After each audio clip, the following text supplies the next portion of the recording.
Për më shumë se 3 dekada në Greqi, Armando Dimitri ka qëndruar besnik pasionit të tij më të madh, muzikës. I diplomuar për muzikë dhe njëkohësisht trashëgimtar i një tradite familjare, ai ka marrë dashurinë për tingujt që në fëmijëri, duke u frymëzuar nga gjyshrit e tij. Sot në Athina ai drejton studion e tij muzikore, ku vazhdon të krijojë, të mësojë dhe të ndajë përvojën me brezat e rinj. Instrumentet që e shoqërojnë në rrugtimin artistik janë piano dhe filharmonika, ndërsa gjatë gjithë viteve ka bashkëpunuar në koncerte dhe aktivitete të shumta me artistë shqiptar dhe grek, duke u bërë një urlidhse mes dy kulturave midis muzikës.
Përshëndetje të dashur miq. Sot rubrika Sofra për News gjendet në një ambient muzikor, pikërisht në studion Emigranti, ku këtu artisti Armando Dimitri kalon shumë orë të ditës. Shumë. Mirë se të gjetëm Armand. Mirë se erdhët, më kam të mbarë. Sot erdhëm në një ditë të veçantë, duke qenë se ke edhe ditëlindje, të urojmë edhe 100 dhe suksese më të mëdha akoma. Do doja të bëni një bisedë kështu të lirshme, të qetë, si dy emigrantë që kemi jetuar vite dhe vite këtu në Shumë vite. Ti Armand je nga Korça. Dhe jeton në Athinë prej 30 vjetësh. Atë që konstatova që në momentin që hyra dhe ndoqa gjithë programin tënd nga vitet e para deri në sot, është se Armando gjatë gjithë këtyre viteve është marrë vetëm me muzikën, duke filluar me këngëtarët greke, dhe pastaj dhe tani në vazhdim edhe me muzikën popullore. Edhe me shqiptarët, sigurisht. Armando, duhet më thosh dy fjalë për rrugtimin tënd nga fillimet e tua, sigurisht, dhe deri më sot. Erdha, siç e tha, mbarova shkollën e mesme në Shqipëri, erdha këtu, si gjithë emigrantë shqiptar, u aktivizova shumë shpejt në muzikën shqiptare, me muzikën greke, sepse i binja dhe vzanikës, pianos normale, por vzanika këtu ishte një vekle cila mungonte, ka muzika greke, edhe shumë shpejt spikata se muzikantë mirë, të cilët më troqen në muzikantë dhe këngëtarë grek, Jorgo Dallara, Eleni Vitali, Çaligopulu, Morfos Arieli, Babi Koles, por i shumë këngëtarë, në fali se flasëm dhe fjallë vjeqisht. E ke studuar si fillim? Po. E ke dhe trashëgimni? Te kam dhe trashëgimni, së gjyshi tim ka martuar Zogun, mbretin Zog, ka qenë në tasë me ti, Lembë Kajve. Gjyshin e ka rojtur për filma muzikantë dhe baban muzikant, zë gjallak muzikant. Atëre, muzika nuk është thjesht Jo, kam dhe histori. Brez pas brezi. Dhe e zotron shumë bukur dhe shumë bukur. Faleminderit, mundohem. Pyetja ime ishte më shumë për të qartësuar muzikantët grek dhe muzikantët shqiptar. Po. Janë dy kultura të ndryshme. Çfarë kanë të përbashkëta këto dy? Pare punë se jemi Ballkan. Kemi shumë ngjashmëri me njëri tjetrin, edhe muzikat, edhe rrymat që disponojmë, por janë ballkanik dhe neve një ngjason shumë muzika. Me njëri tjetrin, edhe nuk do thesha që ka shumë tjetë e uaj muzika greke me Shqipërinë, e gjithmonë kemi qenë muzikën greke, Por këtu e përjetuam më mirë sepse jetojmë me këta njerëz, jetuam me këtë popull. Gjithsesi jemi të kënaqur. Jemi të kënaqur. Bashkëpunon me shumë artistë, grek edhe shqiptar. Po. Do doja të dëgjoja disa emra. Po. Që përveç grekëve sot unë që me thash pak më para, unë sot jam një njeri i cili bashkëpunon me shumë shqiptarë. Studio Migranti, për fat të mirë, u krijua në bazë të nga që ndjem shumë patriot, edhe ndjem shumë i kënaqur, jam privilegjuar që bëj këtë punë, sepse në fundit unë afirmoj muzikën shqiptare, muzikën popullore tonë, e cila është një muzikë unike, do thesha. Që nga Shkodra deri në Ksamilje, nga Tropoj, Tiranë, Korçë, s'ka asnjë dallim muzika tonë. Muzika tonë popullore shqiptare është unike, si në fundin, nuk ka. Edhe ndjem krenar që bëj këtë punë, edhe promovoj muzikën shqiptare.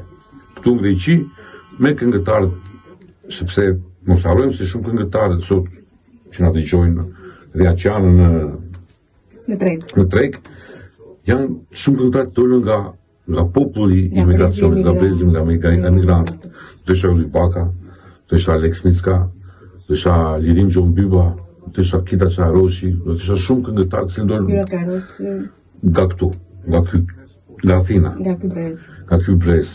Edhe janë ata të cilët, së do t'i që mas një pika si presi këto që do të them, janë ata që sot fëmijët e imigrantëve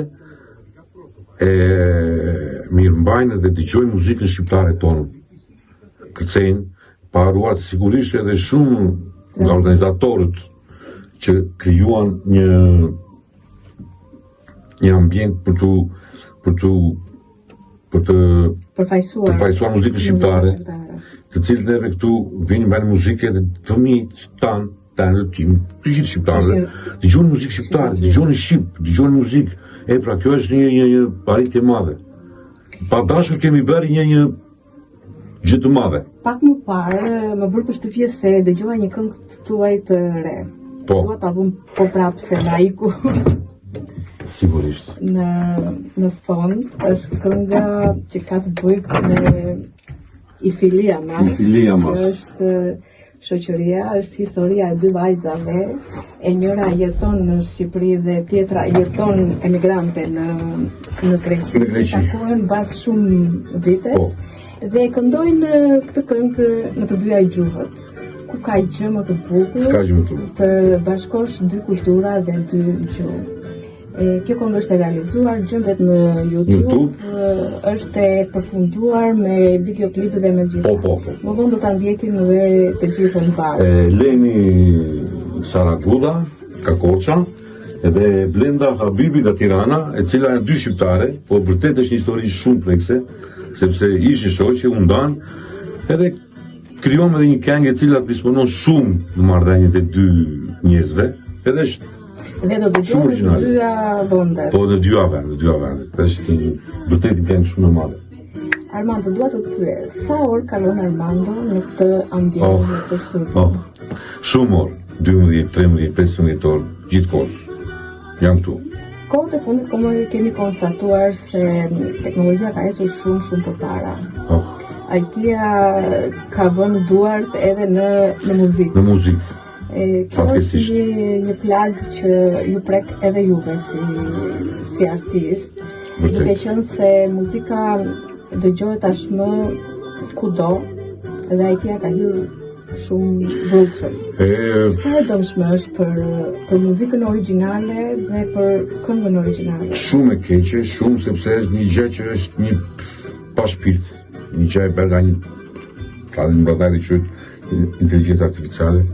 Një gjë që s'ka ndjenjë, një gjë që nuk riprodhon asnjë lloj emocioni, gabim i madh.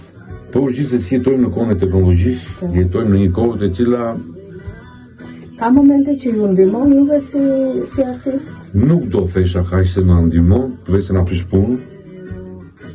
Por thamë është pjesë e jetës, është pjesë e momentit tani, kështu u krija. Gjithë si këto në preferencat, mund të gjosh edhe muzikë të tillë, mund të gjosh edhe origjinale, pak me gabime, pak është njerëzore, njerëzit me edhe gabime apo e. nuk është nevojë të jemi të gjithë pikë kaq sa shbën inteligjenca artificiale, por është pjesë e jetës, u bë pjesë e jetës. Armando, përveç se në një studio i mbyllur orë të tëra këtu, mund ta kontaktojmë edhe në ambiente të tjera muzikore? Po, sepse brenda Atinës ose jashtë Atinës? Brenda Atinës të kudo në gjithë Shqipërinë, në gjithë botën, sepse unë kam një grup i cili bashkëpunoj edhe jemi në për ambiente, në për evenimente familjare, në vënë për dasma, vëmë në për pagëzime, vëmë në fejesa, aktivitete të shumë anshme, të shumë llojshme në vetë muzikë. Kështu që mirë do ishte të na kontaktojë për ndonjë ajg. Po, normal. Duhet të gjitha strukturat, të gjitha shoqatat, të gjitha institucionet të preferojnë edhe muzikantët. Megjithëse jemi këtu në Afinë dhe kemi shumë miq, jemi shtafë të mëdha. Njëri të mbështesi tjetrin, si sigurisht. Armando ka arritur në një nivel shumë të konsiderueshëm. Shumë i preferuar nga të gjithë këngëtarët. Je kënaqur, besoj, deri këtu me punën tënde. Po, kënaqësia s'ka fund sepse edhe puna është e pa asnjë s'kënaqemi me vetveten. Gjithmonë kërkojmë të marrim, por gjithsesi jam i mirë. Të kemi shëndet, edhe jemi të gjitha në rregull. Ku e shikon Armandon në vitet në vijim? Gjithmonë i pranishëm në gjitha ambientet ku ka shqiptar. Jam një patriot i besuar dhe i sëmurë. Prandaj ne ke vënë emigranti. Edhe këtu të gjithë artistët shqiptar kanë gjetur vetveten në kjo studio e vogël, por me zemër të madhe, sepse fundja duhet të ndihmojmë njerëz. Faktikisht ashtu ndihem edhe neve kur vim këtu. Sikur kishim ardhur dhe herë të tjera, dhe mikpritja ishte e vogël, po me zemër të madhe.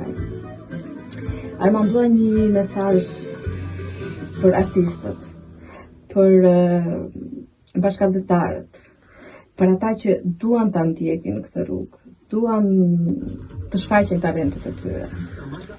Mos harrojmë muzikën, edhe muzikën shqiptare popullore, jo sepse tregat e tjera nuk janë të mira, por muzika popullore është pak më e ndjeshme, prandaj quhet popullore, edhe mos harrojmë Shqipërinë, mos harrojmë asnjëherë vendin nga kemi ardhur. Të falenderojmë shumë. Shumë faleminderit unë. Sofra pranë jush do jetë përsëri afër jush në jemi të mikpritur. Në këngë të reja, në këngë që besoj se do ketë këngë për emigrantët, për historitë tona, se tani tashmë duke ardhur në një nivel kemi filluar të hapim zemrën, të hapim shpirtin dhe të themi jemi të çliruar jemi të çliruar, jemi tash jemi vërtet s'kemi probleme të shtetme. Sot ne kemi dhe Valentina Saka, e cila edhe ajo ka krijuar një këngë dhe do kisha dëshirë në momentin që juve duke u punuar, t'ju ndjek edhe unë. Me gjithë këngësit. Faleminderit Armand për këtë intervistë dhe të uroj suksese gjithë mirat. Faleminderit shumë, gjithashtu dhe ju. Për pak do ndjekim dhe Valentinën duke kënduar.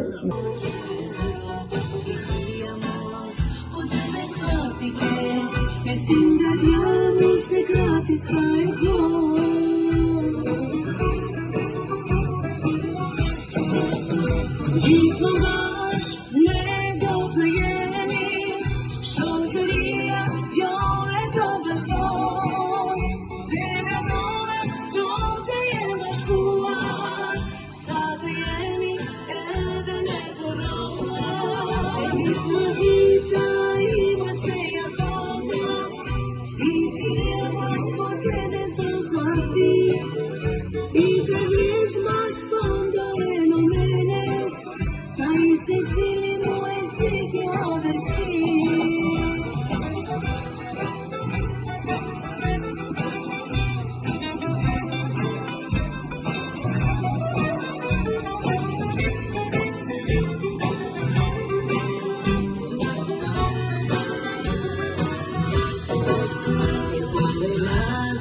Shoqëria jonë të dështon, zemra tonë do të jenë bashkuar, sa të jemi edhe ne të rrotuar. E nismëzita ima se japana, i tia mas potenen të pati, i kërnis mas panda e nomene, ka i se filimu e si kja vërti. Studio.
Për këngë të reja. Zonë që të njota.